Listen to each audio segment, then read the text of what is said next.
I'm Chad. I'm Dad. No, wait a minute, I'm supposed to be Dad first. Oh yeah, you're Dad. I'm Dad. I'm Chad, and this is our channel. Okay, so working on the interior, and there's no instructions on the interior. Confirmed it with Rands. So these guys are closeouts to the outboard side of the seats, and what you have to do is cut these guys out. And like I said, there's no instructions. So we just trimmed and fit, trimmed, fitted, trimmed, fitted. And I found out that if you'll measure from this edge right here to here and go 1 inch and just follow that all the way around, mark you a line, and then cut it out with your Dremel. And then I sanded it on the belt sander to get it all straight. And it's still gonna take a little bit of fitment. There's where the frame comes together here, it was hitting, so I had to do a little cutout there. And then this little weld was hitting here, so I had to do a cutout. And then you'll have to trim this stick closeout. It has to be trimmed here, so this guy will slip into place. So we put the seats in and made sure they would slide and not hit this guy. So like I said, 1 inch all the way around is what we came up with very well. And then like I said, this weld here had to be trimmed, and then down here had to be trimmed so it would go down and sit flush. Also, this piece right here is at an angle. So I had to angle this piece here so that it would fit up flush. Now there's only one thing that holds it, and then it's this guy right here. And it rivets here. But we riveted on the other side, rivet, however you say it. We riveted it to the tabs. And you'll want to straighten these tabs out because they're not. So this guy will rivet in, and then it's Too close. yeah, it's too far away. So it's pushing this guy into here. So we had to drill out the rivets, take it apart, and I had to take it over the vise, and I had to go up 1/4 inch and rebend this. I'll show you guys that in a second. Redrill the holes to get it closer in to allow the closeout panel to fit properly. So the way I measured that is I took a piece of tape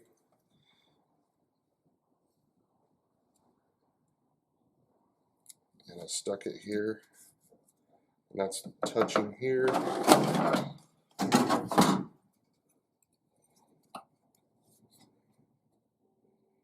And then I measure it here.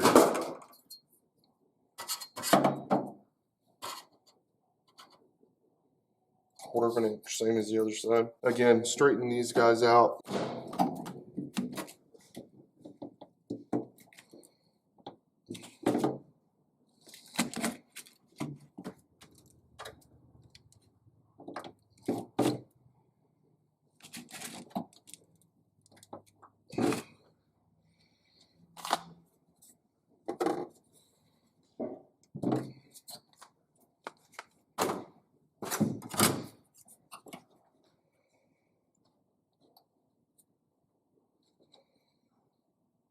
All right. Oh, and then this was interesting. I couldn't figure out how to find that. So all you have is this on the other side, and I couldn't find out how to find this hole. So what I did was I took an old rivet that we drilled out, and I stuck it in there.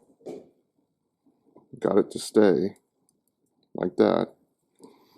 Then I put this piece back on, and then I just pushed it up against here and scratched the inside, and that gave me my spot to drill, and it ended up working out perfect. So I don't know any other way to do it. I thought about putting a light behind there, but I tried this and it worked. So okay, so what I did was on the other side is I came out 1/4 inch and I marked it.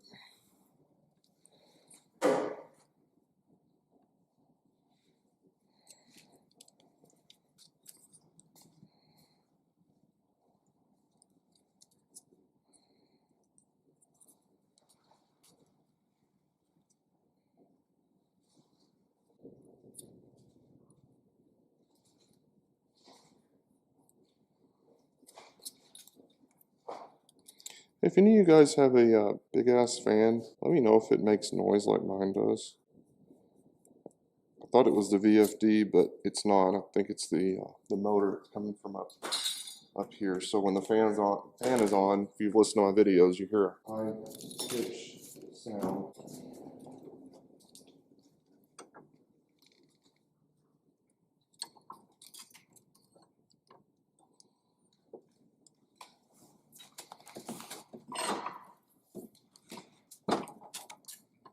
Okay, so straighten it out.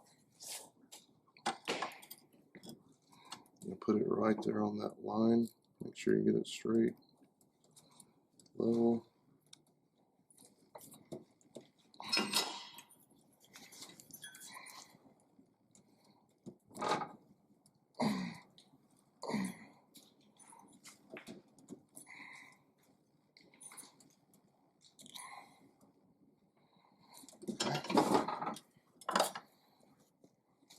Oh, and before I did this, I made some marks so I know where to drill my new holes up.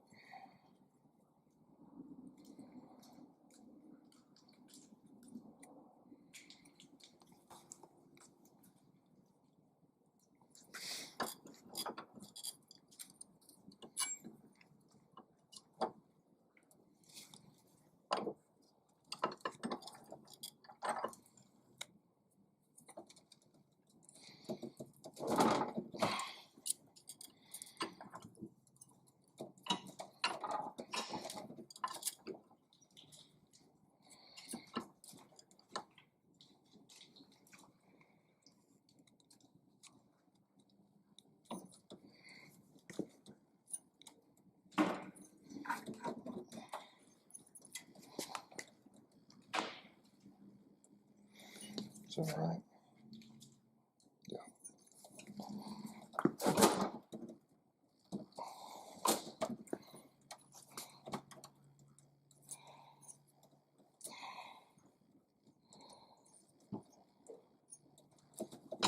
Okay. New piece. This was Dad's idea. I was getting frustrated. So Dad came up with this idea. This is like super close, so.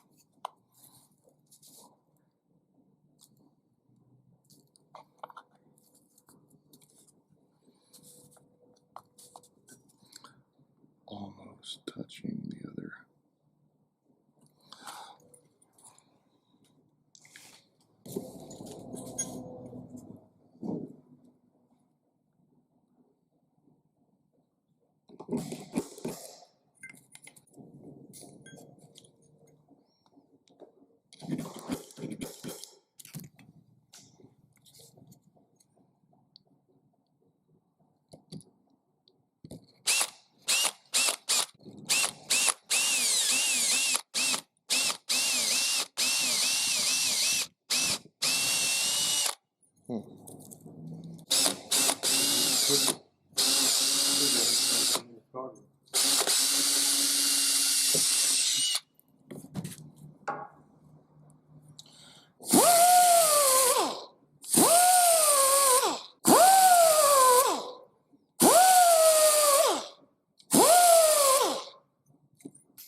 Had compressor problems. The regulator or the on-off switch went bad, so I had to bring one from home to tie in while we're waiting on some parts. And it does not like to keep up. It's a little bitty guy. Okay, we need some 42s. Need the rivet got that. You gonna blow in that in?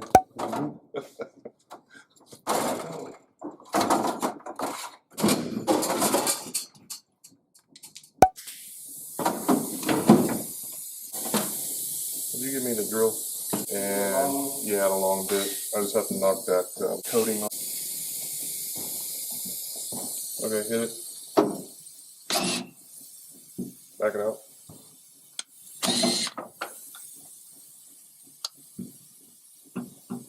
Good. No, good. Back it out.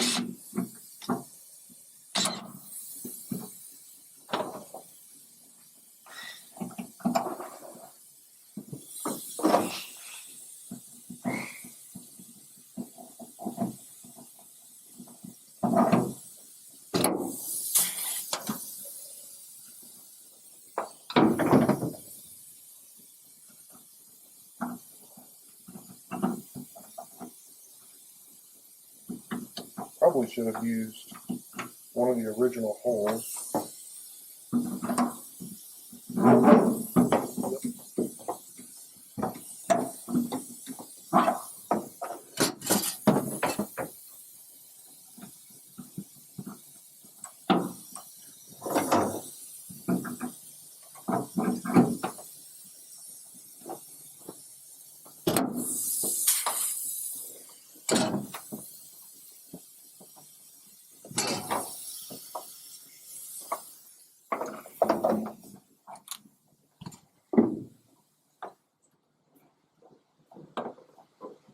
Here comes the rain.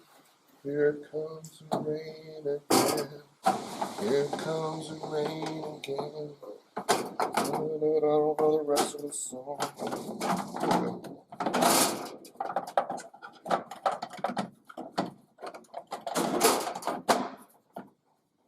Perfect.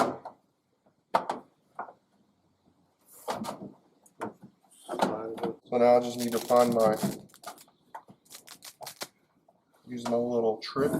He was talking about lining it up so it matches corner to corner. Unless that's not correct. Oh, I guess I can. Yeah. Like that. Yeah. Give me a marker and I'll right there. Because of that, it allows you to.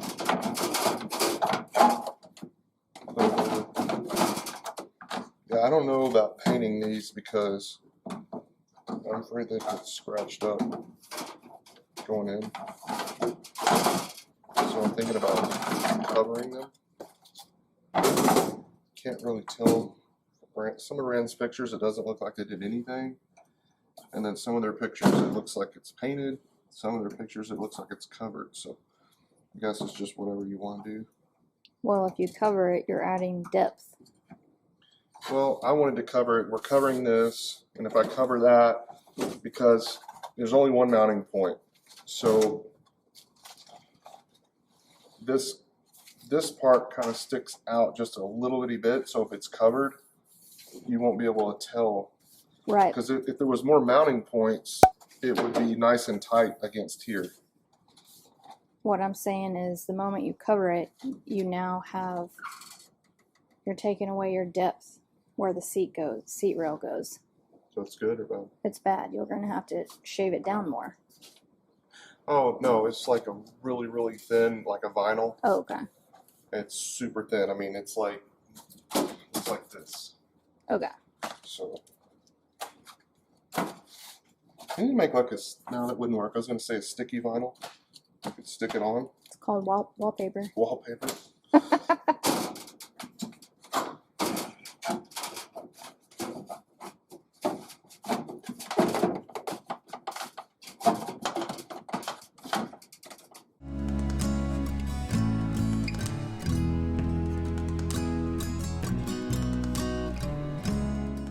Hey guys, thanks for watching another episode of Dad and Chad. If you like this video, share it with your friends and give us a thumbs up, And never miss an episode of Dad and Chad by hitting that subscribe button. because we'll be back next Tuesday with another episode.